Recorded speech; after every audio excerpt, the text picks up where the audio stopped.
मामला थम गया या शुरू है? थम गया या शुरू है? पता लग जाता ਤੁਹਾਨੂੰ कम्युनिके ਹੁੰਦਾ ना वज़ीर-ए-आज़म ने खिताब किया, वज़ीर-ए-आज़म ने स्पीच की है। मेरे ख्याल में बुलाई है 3 बजे टेलीविजन पे।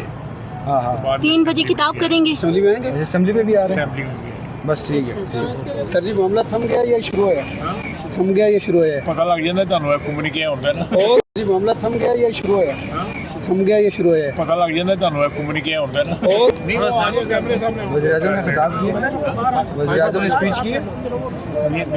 मेरे ख्याल में बुलाई है 3 बजे टेलीविजन पे। हाँ हाँ 3 बजे खिताब करेंगे। असेंबली में आएंगे? असेंबली में भी आ रहे हैं। असेंबली में बस ठीक है। सर जी मामला थम गया या शुरू है? थम गया या शुरू है? पता लग जाता ਤੁਹਾਨੂੰ कम्युनिके ਹੁੰਦਾ ना जी मामला थम गया या शुरू है? थम गया या शुरू है? पता लग जाता ਤੁਹਾਨੂੰ कम्युनिके ਹੁੰਦਾ ना वज़ीर-ए-आज़म ने खिताब किया, वज़ीर-ए-आज़म ने स्पीच की है। मेरे ख्याल में बुलाई है 3 बजे टेलीविजन पे। हाँ हाँ 3 बजे खिताब करेंगे। असेंबली में आएंगे? असेंबली में भी आ रहे हैं। असेंबली में बस ठीक है। सर जी मामला थम गया